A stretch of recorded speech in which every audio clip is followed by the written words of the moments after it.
Hello tout le monde, j'espère que vous allez bien. Aujourd'hui on se retrouve dans la vidéo bilan de mon 9e mois. Et oui, enfin 9 mois que je suis sur le territoire américain. Donc pour ceux qui ne me suivent pas sur ma page qui est en barre d'infos, pourquoi tu ne me suis pas sur ma page d'abord? Pourquoi? Vas-y, mets un j'aime sur ma page. Et abonne-toi aussi à ma chaîne en même temps. Abonne-toi aussi à ma chaîne. Donc pourquoi j'ai pas fait une vidéo du 8e mois? Parce que tout simplement j'étais en France et je voyais pas à quoi ça me servait de faire un bilan de mes 3 semaines et demie en France. Donc voilà, je passe directement au 9e mois. Donc comme d'habitude, tout est écrit sur mon petit calepin et on commence tout de suite. Donc en général, déjà ce mois commence du 24 avril au 24 mai. Et nous sommes aujourd'hui le 24 mai pour une fois que je suis pas en retard dans le jour où je filme. Mais vous verrez cette vidéo demain. Donc du coup j'ai fait pas mal de voyages pendant ce mois-ci. J'ai vu enfin le MX aux États-Unis. Et ouais, mon rêve, je l'ai enfin réalisé. C'était un des premiers buts de pourquoi je venais aux États-Unis, pour voir du motocross aux États-Unis. Donc bien sûr avec apprendre une langue et voyager, hein, on est d'accord là-dessus. Mais l'événement que j'avais le plus envie de faire, c'était justement d'aller voir Ken Roczen en vrai, de le voir rouler. Et oh mon dieu, j'ai pleuré quand je l'ai vu rentrer. Et il a gagné. Donc c'est juste parfait pour moi. Ça a été très waouh. Au niveau des voyages, je vais vous en parler après dans la catégorie voyage bien sûr. Au niveau de mon feeling, de comment je me sentais pendant ce mois-ci, écoutez, je suis encore en vacances en fait. Oui, je suis rentrée de France. Donc du coup, je travaille pas. Enfin, en fait, vacances parce que des fois je travaille, j'ai de ma hausse, des fois je fais la cuisine, des fois je m'occupe des kids, je vais les chercher. Donc du coup, j'ai quand même un petit peu travaillé au final. Donc du coup au niveau feeling, des fois les journées sont hyper longues parce que quand vous faites rien, les journées sont longues, hein, comme partout. Mais en général ça se passe très bien avec mes kids et tout. Ils sont contents de me retrouver et me voir au moment du dîner ou si je vais les voir plus tôt. Sinon au niveau du point de la famille, toujours bonne entente, hein, je m'entends toujours aussi bien avec la famille. C'est même, je peux pas dire de mieux en mieux parce que je pense qu'une fois qu'on a atteint un point, on a atteint un point, hein. Et c'est toujours le même point, donc du coup tout se passe super bien avec mes kids, tout se passe super bien avec mes hosts. Mes kids, comme je vous ai dit, sont super heureux de me retrouver dès que je suis là. On parle bien avec ma host et j'ai enfin la date de mon départ d'ailleurs qu'elle m'a donnée. Je pars normalement, enfin, encore la fin de date. Normalement je finis le 24 août mon année. Mais finalement ils n'ont pas besoin de moi en août, donc je devrais finir le 30 juillet. Ou alors le 6 août, mais au plus tard. Donc du coup ma hostel elle travaille à la maison en ce moment, c'est pour ça que je ne travaille pas. Mais elle reprend le travail la semaine prochaine, normalement mardi, c'est ce qu'elle m'expliquait. Et donc du coup à partir de mardi, on retourne au boulot. Ouais. Alors au niveau de mon anglais, je fais du cours, hein, comme je vous ai expliqué. Et je pense que j'arrive à un point où j'ai l'impression que je ne m'améliorerai pas en anglais. Parce qu'il me reste quoi? Il me reste 2 mois maintenant, un peu plus de 2 mois. Et je pense que c'est fini mon amélioration. Parce que bon, comme vous le savez, je suis dans une famille où je parle en français. Et je pense que j'aurais pu m'améliorer si je l'étendais encore un an autre part dans une famille américaine. Je regrette un peu de pas étendre parce que au final j'aimerais bien étendre. Mais quand même c'est sans regret parce que j'ai mes études à finir, j'ai mon repas en France, j'ai mes amis, ma vie française me manque. C'est vrai que si j'aurais pu étendre, si j'aurais peut-être pas les cours et mon copain, je serais partie peut-être 6 ou 9 mois, 6 ou 9 mois parce qu'on peut étendre 6, 9 ou 1 an. Au niveau de la Californie, dans une famille typique américaine. Et je pense que j'aurais bien voulu franchement. Mais c'est sans regret que je pars, que je rentre en France, que je finis mes études parce que tout simplement déjà j'ai qu'un bac plus 2. Je ne dis pas avec un bac plus 2, la meuf, blablabla. Mais en fait c'est juste que j'ai pas de BTS et que j'ai décidé de partir directement en licence. Donc du coup pour valider mon diplôme il faut au moins que je fasse plus 3. Donc du coup j'ai vraiment envie de valider, j'ai pas envie d'avoir fait 2 ans pour rien au final. Donc du coup je rentre en France et puis à partir de septembre je vais faire un stage. Je suis en train de chercher les gars, je le cherche mais personne ne me répond et ça m'énerve. Je fasse des relances, je sais. Donc voilà. Bah ouais, du coup, comme je vous disais, au niveau du parler, ça va, même si je suis sûre que je fais encore des putains de fautes de conjugaison, mais ça, même en français, je fais des fautes de conjugaison et ça m'énerve. Au niveau de la compréhension, bah, j'y arrive toujours pas. J'ai l'impression que je vais repartir sans comprendre un américain. Ça me saoule, hein. Ça me saoule, parce que l'écrit et la lecture, j'arrive à tout comprendre. L'écrit, j'arrive à bien écrire. Le parler, ça va, franchement, ça va plus même, mais la compréhension, des fois, je comprends vraiment pas. Et c'est pas une question d'accent ou quoi, parce que mes potes, elles font t'es sérieux, t'as pas compris ce qu'il a dit? Non, j'ai pas compris. Ça m'énerve. J'aimerais bien comprendre. Des fois, moi, ça me parle, je comprends pas, hein, clairement. Ça m'énerve, j'arrive pas, j'ai l'impression que je m'améliorerai pas sur ce point-là. Après, vous allez me dire, mais essaye de regarder des séries, d'écouter la radio, mais les chansons, j'arrive à les comprendre. Regarder des séries, j'arrive à comprendre. Les films, j'arrive à comprendre. Mais c'est quand un américain me parle en face, j'y arrive pas. Et je sais pas pourquoi. Peut-être que je suis pas concentrée quand il parle. Non, mais sérieusement, vraiment que je trouve une solution à ce problème. Au niveau de la vie sociale, bah, comment vous dire? La vie sociale, ça va très bien. Je suis toujours avec mes copines au pair françaises et aussi avec Ingrid et quelques autres au pair, bien sûr. Les meetings, ça fait toujours plaisir parce qu'on rencontre toujours plein de monde, hein, franchement. Mais ça commence à devenir triste. Alors là, vous me dire quoi, elle est triste dans sa vie sociale?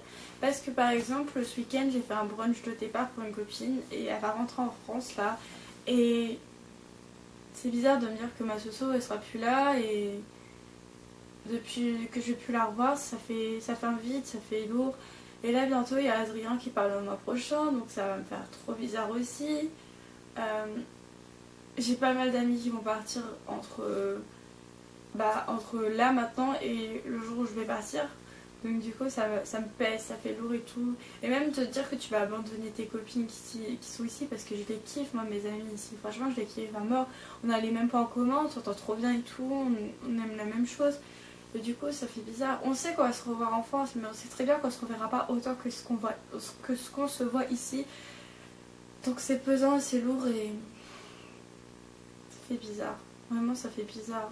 Mais c'est la vie et c'est horrible la vie. Sur ce point là, c'est horrible. Donc au niveau des voyages que j'ai effectués ce mois-ci, je suis allée aux chutes du Niagara et à Baltimore. Donc au niveau des chutes du Niagara, je suis partie un week-end avec mes potes. On a pris le bus d'une compagnie chinoise et donc du coup c'est ce qui nous revenait à moins cher. Donc du coup on a eu 8 heures de bus, on est arrivé, on a pris le bateau, on a fait les chutes, après on s'est promené, on a été au Canada, après on a dormi à l'hôtel. C'était un voyage tout organisé et le lendemain on est retourné au niveau des chutes, on s'est promené, on s'est baladé autour des chutes au niveau côté français. C'était très beau, c'est super sympa les chutes du Niagara, mais j'avoue que c'était quelque chose que je rêvais vraiment de faire. Pas depuis que je suis aux États-Unis, je rêvais avant, parce qu'il y a des trucs que maintenant on se dit depuis qu'on est aux États-Unis, ah j'aimerais bien faire ça, ah j'aimerais bien faire ça. Mais ça je rêvais depuis avant. Alors c'est magnifique et tout, hein, je vais pas le regret, mais j'imaginais ça tellement plus magique. Je sais pas pourquoi en fait, je sais pas, mais c'est beau hein, franchement, allez-y hein, si vous avez l'occasion d'aller au chutes du Niagara, allez-y, franchement c'était cool. Et même le côté canadien il est encore plus beau que le côté français. Le côté français c'est plus au niveau d'un parc et tout ça, alors qu'au niveau canadien c'est plus un parc d'attractions, genre lumière, c'est ouf, franchement c'est ouf. Allez-y, profitez-en, hein. Franchement, allez aux chutes du Niagara si vous avez l'occasion. Au niveau de Baltimore, c'est la 7ème ville la plus dangereuse des États-Unis cette année. Et je crois que c'était la même l'année dernière. Et donc du coup au début j'avais un peu peur d'y aller, mais Baltimore c'est super connu au niveau des crimes. Mais je me suis dit j'ai trop envie d'y aller, parce que si elle se trouve Baltimore il y a un truc de ouf, c'est trop beau parce que c'est un port quoi. Et j'y suis allée et franchement j'ai kiffé Baltimore. Après je suis pas restée longtemps, je suis restée 4 heures à Baltimore. Et du coup j'ai vu que le port. Je regrette de ne pas avoir été voir les maisons pirates. J'ai appris ça après qu'il y avait des maisons pirates. Mais je regrette trop. Mais au niveau du port, le port est magnifique. C'est un petit port, tu te promènes. Bon, beaucoup de buildings, mais des buildings rouges. Des parcs, il y a un océan. Oui, il y a un océan, rassure. Il y a un aquarium. Et franchement, Balti, c'était vraiment trop mignon. Moi, je vous conseille de le faire une journée si vous avez le temps. Si vous pouvez le faire, allez-y. Hein. Ça craint vraiment pas au niveau du port. Franchement, je sais pas pourquoi on m'a dit ouais, c'est une ville de crime. Oui, j'ai vu sur internet, c'est vrai et tout. Mais franchement, ça va. Franchement, je suis pas morte, je suis encore en vie.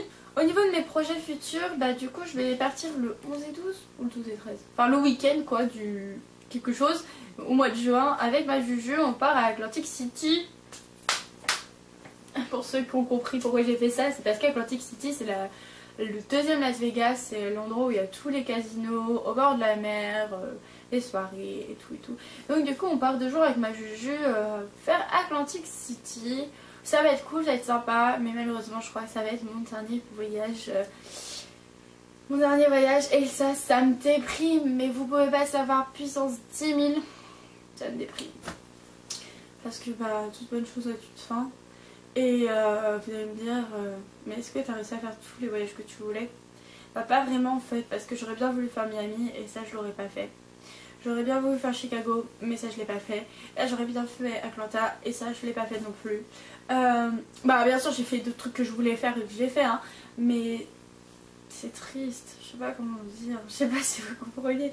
C'est de me dire que je ne veux plus voyager aux États-Unis et tout. Bah en fait je sens que la fin elle arrive là, je sens. 9 mois je sens que la fin elle arrive, surtout que comme je vous ai dit je fais pas mon mois de voyage parce que je pars en vacances avec mon copain, normalement on fait une croisière. De ouf les gars, de ouf la croisière. Et comment me dire, bah du coup j'ai un mois en moins vu que je finis le 30, donc du coup pas 12 mois mais 11 mois et je suis déjà à 9 mois donc il me reste 2 mois. Ça fait bizarre, ça fait... Je sens la fin en fait. J'ai envie de pleurer limite quand je vous dis ça, hein, franchement, parce que ça va être hyper nostalgique. New York, je vis à New York, c'est oufissime. Franchement, si vous pouvez partir en tant qu'au pair, allez-y, allez-y, foncez. New York c'est ouf, New York c'est New York. De vivre peut-être avec tes enfants, de vivre dans une famille, c'est cool aussi franchement, même si des fois on se plaint et tout en tant qu'au pair, mais ça c'est parce qu'on est français je pense. Non en fait c'est tous les au pairs. Mais franchement de sortir les week-ends, de voyager, d'être avec vos potes, de vivre une vie mais de ouf quoi. C'est une vie de ouf. Ça fait bizarre de se rapprocher de près de la fin. J'ai hâte de rentrer en France aussi mais j'ai peur de déprimer en rentrant en France, d'être trop triste et je veux leur repartir. Et du coup bah là j'essaie d'économiser parce qu'il faut que j'économise. J'aimerais bien ramener de l'argent en France, donc du coup j'essaie de sortir le moins. Après, je vous dis ça, je déprime et tout, mais j'ai plein de trucs encore à faire à New York, alors ça va aller, franchement. J'aimerais bien faire le MoMA, j'aimerais bien faire le Top of the Rock ou Empire State Building que j'ai pas encore fait. Empire State Building. Super l'anglais, la meuf ça fait déjà 9 mois et c'est toujours pas parlé. Bon, c'est pas grave. Bah, la bibliothèque j'ai toujours pas fait, chez Market j'ai toujours pas fait. La meuf est à la ramasse. La meuf elle habite aux États-Unis, à New York depuis 9 mois, elle a encore rien fait. Bon, je me dis ça va si je profite à fond de New York, tout ce que j'ai pas encore fait pour l'instant, ça devrait aller. Je devrais moins partir avec moins de regrets vu que j'aurais fait tout ce que j'aurais voulu faire à New York. Au niveau de mes projets futurs aussi, bah demain je pars aux Hauts-de-France. Pourquoi demain? Parce que bah, je suis en vacances déjà et parce que j'ai vu, mais vous savez quoi, tous les mercredis le Zoo du Bronx c'est gratuit. Le Zoo du Bronx il vaut 30 $ les gars. Et moi je suis une passionnée de zoo, hein. Je suis la première qui fait ah t'es trop mignon toi, ah t'es trop chou. Ok, la meuf elle est folle. Mais franchement, du coup s'il faut juste donner une donation genre 5 $, bah j'y vais à fond quoi. Demain vous allez me voir au taquet, 8 heures debout, hop hop hop, gozo. Mais ouais franchement j'ai trop hâte d'aller au zoo demain. Et normalement vendredi, parce que j'ai toujours pas compris si mes places elles sont valides ou pas. Ah oui parce qu'il faut que je vous explique, à New York pendant l'été, donc ça a commencé déjà la semaine dernière avec Adriana Grande, à 7 h du matin tous les vendredis, oui 7 h du matin le vendredi, vous avez des concerts gratuits à New York, à Central Park. Mais après c'est par rapport au nombre de places. Et du coup vendredi prochain c'est Florida, enfin vendredi là, et du coup avec mes potes normalement on y va. Enfin elles y vont, moi j'espère que ma place est valide. Bientôt mes kids vont être en grandes vacances, donc on va travailler, je vais travailler non-stop pendant 2 semaines, mais après ils vont aller en camp. Ah oui si, j'ai un chien jeudi, mon chien là jeudi, du coup je vais promener le chien tous les jours. Petit pouce en l'air pour me soutenir de promener ce chien, parce que je suis pas très gros chien par mon chien et du chien de mon copain, mais les gros chiens j'aime pas trop ça. J'ai vu la tête du chien, c'est pas un chien méchant ou quoi, mais c'est un gros chien quoi. Je sais pas si vous comprenez, des fois ils ont l'air trop gentils mais ça reste un gros chien. Donc soutenez-moi en mettant un petit pouce en l'air d'avoir un chien. Non mais franchement ça devrait le faire. Bon bah du coup on se retrouve dans une prochaine vidéo. D'ici mon bilan 10 du 10e mois, il y en aura d'autres. Et je vous fais plein de bisous. À la prochaine, ciao!